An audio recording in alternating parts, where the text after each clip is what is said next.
A website is like having a brochure, and a squeeze page is like having like an advertisement, an educational advertisement. The point of it too is to differentiate yourself from the rest of your competition in the market too. What makes you unique? Everybody's got a website, and most of the time when I go on a website, if I can't immediately see what the offer is in the first few seconds, that's a problem. Are you looking for free tools that accelerate your business? Try self-implementing Summit OS, the ultimate business operating system. Summit OS will help you empower your team, execute like hell, and dig a moat around your business. Go to stevebrader.com/tools and download free, simple worksheets that help you grow your business. Alternatively, get matched with a Summit OS guide and take your business straight to the top of the mountain.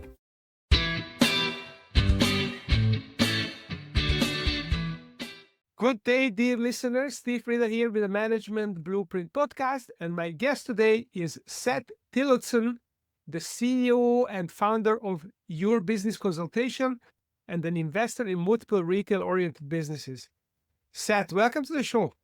Thanks for having me, Steve. I'm excited to be here.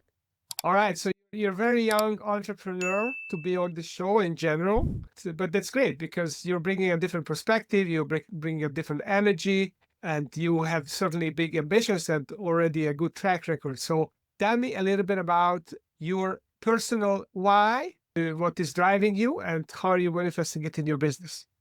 Sure. So my personal why, it comes from a feeling that I got. I'll tell you a specific story. The first time that I helped somebody transition from a 9-to-5 employee to their own business owner. So I, at one point, owned a booth rental hair salon, and I encouraged everybody to have their own business as they rented the space from me. I came across a young lady who was timid and shy, working a 9-to-5 that wasn't really being treated the best at that salon. And so I said, you know what, if you come over and rent a booth, then I'll sit down with you for as long as it takes, and we'll set up the whole LLC, get your registration, EIN, taxes, all that fun stuff, insurance, all of it. It took about 4 hours, but by the end of it, I could tell that she was feeling confident in having her own business and excited to have her own brand and be able to choose her own hours. If there was a specific service that she didn't want to offer, she didn't have to, right? I had no rules other than keep the space clean and sanitary, pay the rent on time. That's it. So about a year later, I had an interview with her, and I sat down and asked, how's it going? And just the glow from her eyes and the body language, everything, it's so different. It was confident, it was inspiring. And the feeling that I got from doing that, from being a part of that transformation, the only thing that I can think of it is akin to when I was flying helicopters. And so like the feeling of that freedom and the responsibility, I guess, it lit a fire in my soul. I'll put it that way. And I knew then that this was one of my sole purposes, something that not only am I good at helping people with that transition and answering all their questions, but it's something that I feel like I'm here to do. Love it. That's a very inspiring story. And I mean, hey, entrepreneurship can be life-changing for sure. It probably is life-changing. Now, not all the time for the better, but it's definitely, if you embrace it, then it can make your life much more autonomous and rewarding. So you started offering this service. And in fact, on your LinkedIn page and website, you talk about a 60-minute conversation with an entrepreneur, and you basically look at 7 different areas in their business, and you offer to identify at least 6 figures of profit improvement, which is quite a bold claim. So tell me a little bit about how that works. What are those areas, and how can you do that in 60 minutes? How can you even scan all those areas in a business? Sure. So I'll go over the 7 key areas in business that increase your profits when you pay attention to them. The first one here is lead generation. So how much are you getting qualified leads for your business? And then that turns into how much of those are converting. So second one is conversion rates, and that's getting an appointment or a proposal together or something like that. And from there, how much of those appointments are you closing? So third is closing rates, and that's converting those into paying clients. Once you've converted them into paying clients, now you have those clients, you want to keep them. So fourth one is client retention. maximizing a lifetime value of a client or a customer, that's really the only metric that you need to scale a business, right? So then you're going to be able to know how much you can spend on acquiring that client if you know the lifetime value. The fifth one is the average value of your sales. Something as simple as increasing your prices by 5%. It's instant and it gives you a lot more revenue to work with in most cases. Six would be increasing your sale frequency. So if you do have a returning client or customer, maybe you can increase the amount of times that they purchase within a year. And last but not least, definitely is cost reduction. Identify all the areas that you could automate or combine services into one that you're paying for. And reducing those costs is generally the first step, even though it's the seventh on the list. Yeah, I mean, cost cutting is easy, but it doesn't grow revenues. So it's kind of a defensive step. But nevertheless, some businesses, they have to start there because bleeding money is the worst thing that can happen to them. Okay, so what I'm curious about is really 60 minutes enough to cover all these areas? And do you have some specific questions that allow you to be able to investigate all these areas in a short time? Sure. So I claim the 60 minutes as the exploring these different areas, but before the 60 minutes, I usually do 30 minutes of actually getting to know the business owner and their business, where they're at, and just digging deeper into their why and their number one goal, where they're trying to get with the business. So in total, it would be 90 minutes would be what it would take. As far as exploring all the key areas, I currently have 22 strategies in those different areas. And within the 60 minutes, I usually get to around three or four of them. And by the time the three or four of them are projected and implemented, it's above six figures. So you don't even have to go through all of them. Right, exactly. And it's more of a focus on one at a time. So if I'm working with a client, obviously we're not gonna overwhelm anybody here because business ownership is already overwhelming. We'll focus on one strategy at a time and maybe get through four of them in a year. But that's also because we take time to look at what's working and what's not working, and we quickly pivot the strategy if it's not working.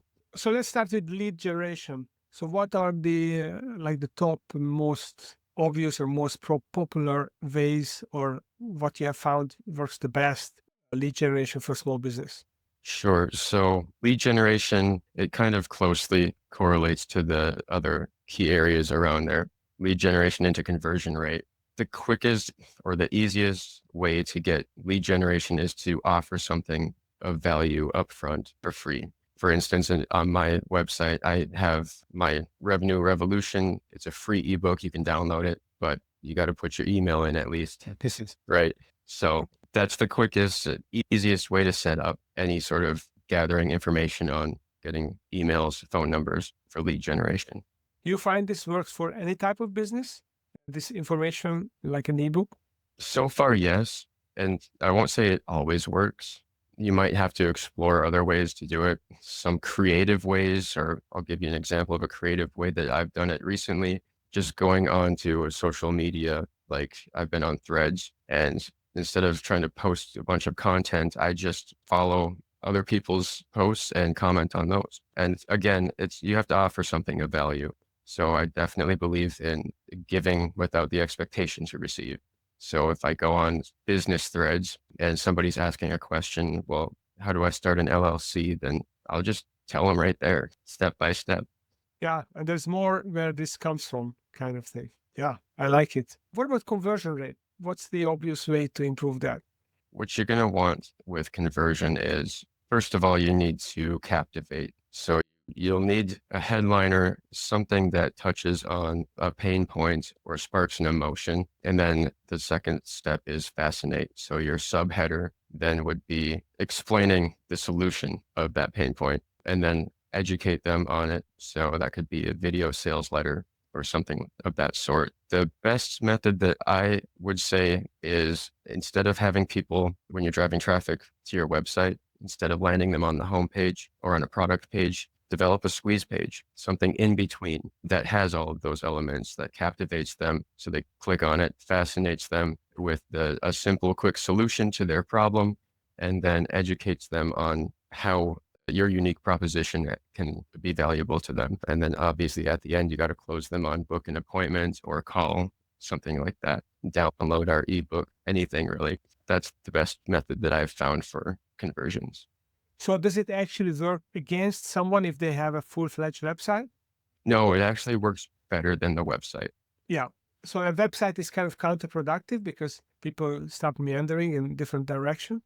Yeah, let me put it this way. A website is like having a brochure, and a squeeze page is like having like an advertisement, an educational advertisement. The point of it too is to differentiate yourself from the rest of your competition in the market to what makes you unique. Everybody's got a website, right? And most of the time when I go on a website, if I can't immediately see what the offer is in the first few seconds, that's a problem. People need to be able to know, can you solve their problem? That, well, first of all, you know what their problem is, and then you know how to solve it quickly or affordably or in a unique way, that a system that you've developed or something nobody's done before. And then obviously they're going to need to know about you and what you do to build that trust and credibility too. So you got to educate them on that. So the squeeze page forces them through a certain sequence of reading or watching. No, it would be like if you had an advertisement or if you were just posting content on your social media and you have a link, instead of sending them to your website homepage, then it sends them to a page that's only available through that link. So like you wouldn't be able to get to the squeeze page from your website. Your website still exists. So if they want to go educate further and look at the website, then they sure can. But the squeeze page takes the information that's on that website and brings it to the closing or converting sequence, that captivating them, fascinating them, educating, and then closing. It's not for somebody who's already trying to research your business. That would be what the website's for. But usually websites don't offer enough information for somebody to decide right then and there to schedule an appointment. It might have a list of services, but it doesn't specify a particular pain point or get them to have the emotion that they need to take the next step. We're emotional beings, and we don't usually make decisions like purchasing or setting an appointment based on logic. It's more on how we feel. So that's the whole point of the squeeze page. Yeah. Okay, that's great. I glad that you explained it because I've been aware of squeeze pages. I even use them, but no one explained it to me in such clear terms of how it's different from a website and how does it work. And it's almost like having a conversation with another person through that squeeze page and letting them influence you, basically. Yeah, and that's the whole point of what the video sales letter would be. So in the whole page, it would be nothing but like you have your footer at the bottom and you're copyrighted for the business, but it's just a video. And then maybe a button to schedule on your calendar, just links to your Calendly or other scheduler. There's nothing else on there to distract them from it. It's just going to say, is this your problem? Do you need this solution? Listen to this 5 minutes and I'll give you 10% off the service if you decide to take this path, something So like that. what's the right way to collect emails? Is it before they watch the video? So is it the first thing that they come on to request their email, or you basically give them the spiel and then if they want to sign up, then they click on the email? How does it work? So the squeeze page would be separate from any email marketing. The point of the squeeze page is it's a 2-for-1. So you capture the lead, but you already qualified that lead and turned it into a booking or an appointment or a proposal by that time. So instead of having like a qualifications caller or somebody reaching out, it would skip all of that. So by the time that they already booked an appointment, you've educated them on the service, you've qualified that they have this problem. Otherwise, they wouldn't be booking. Do you recommend people to regularly create multiple squeeze pages for different approaches? Yes, and you should have a customer or client profile, like super specific, like your ideal client. What are they wearing? What do they eat? What do their daily habits look like? What are they listening to? What movies do they watch? All that stuff. Like you should know your customer. And then say you have 4 different particular pain points and solution to those, you could have 4 different squeeze pages for that, 4 different advertisements running, right? Another reason for that is also the touch points. It takes on average 20 to 100 touch points of somebody seeing your logo or your service or hearing about you somewhere in order for them to be interested enough to take a step into booking an appointment or purchasing a product. Using the Captivate, Fascinate, Educate, and Close method brings that down to between 4 to 20 touch points, because now you're taking them wherever they are on their buyer's journey and you're moving them along. So maybe they didn't know that this service existed before. Now they know that it exists, and they know that you offer a solution to their particular problem. So Captivate, Fascinate, Educate, and Close. Yeah. That's the sequence. Okay. It's a conversion formula. In the past, I knew about OIDA, attention, interest, desire, and action. That kind of sounds a little bit similar. Yep, that's pretty much the same thing. Same I think thing just with different. wording different. Yeah. Okay. So let's talk about something else. Let's talk about your entrepreneurial ventures and your story as a business owner. What was the hardest decision yet you've ever had to make in your business or your businesses? Probably just to sell early. When I purchased Cut and Style, the hair salon, I purchased it with my ex-wife, and then getting divorced, having to take care of that brick and mortar business. Plus, I was also managing as a managing member for 9 other real estate companies as well. It became quite a bit. At that time, it was Tillotson Construction Company as well. I was trying to show, and from real world experience, from nothing to actual business operating, my cousin how to do it. He was roofer and cider and good at things like that. So I said, okay, well, I'll help you walk through doing that as well. And all of it together, I was working 16 hours a day at Wow. least. I mean, a few hours of sleep every night. It was unsustainable. You can't do it. And because of that, the businesses started to suffer. I couldn't focus enough on areas that I needed to. My laundry list of items to do was way too long. Even if I hired somebody to help me with it, I don't even think we could have gotten it done. So deciding to sell it early instead of the 15-year exit plan, it became a little over 2 years. But it did end up selling to one of the renters there. I didn't make a profit off of the actual valuation of the business, but what I did make during owning it, I would consider that a profitable sale. Mhm. But yeah, it was difficult because to want to run a good business where the people who you service are happy and you've helped them solve a problem, and to do it with integrity and honesty, accountability, and respect to everybody, watching it suffer, I think was the hardest part of that. Yeah, it's a big responsibility to be a business owner. It's not just an opportunity, it's a responsibility as well. And if someone doesn't take that seriously, then it can cause a lot of damage to people. And yeah, not everyone feels conscientious about it, but I'm glad you do. Okay, so as an entrepreneur, would be your advice for other entrepreneurs? What's the most important question you have to ask yourself every now and then? The one question you have to ask yourself, am I working on the right thing? That would be it. So oftentimes you get caught up in busy work. You don't move the needle. It'll get you stuck at a revenue cap, or you're not generating any more leads or clients, customers. So you should focus on high impact activities. Mhm. It's the Pareto principle. The 20% of what you do results in 80% of your total revenue. So focus on those key areas and keep the business moving forward. Yeah, love it. Well, that's a very good answer. It's very easy to get busy and not to be effective. Don't confuse business with business, right? Yeah, work on the business, not in the business. That's right, as Michael Gerber would say. All right. Well, Seth, so you are the founder of your business consultation. You have this 7-area audit for businesses to add 6 figures within 60 minutes per business. So if people would like to take advantage of this offer and to get your views and your insights on their business so that they can improve it, where should they go and how can they find you? Yeah, so I'm active on most social medias, LinkedIn and Instagram.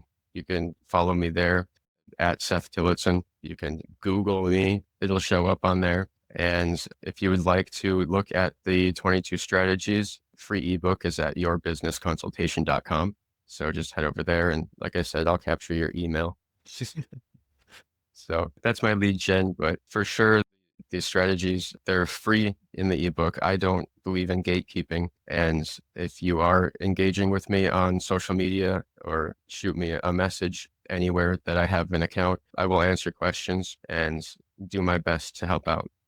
Oh, that's awesome. I mean, who wouldn't want six figures to their profit within 60 minutes? That's a pretty good ROI on time invested. So go to yourbusinessconsultation.com and check out Seth Tillotson's profile and reach out to him. So Seth, thanks for coming and bringing your perspectives. And if you out there listening and enjoy this episode, please like us and follow us on YouTube, Apple Podcasts, wherever you're getting your podcast. Give us a review and keep coming back, because every Monday we have an exciting entrepreneur or other thought leader come and share their business frameworks with us. Thank you for coming, Seth, and thanks for listening.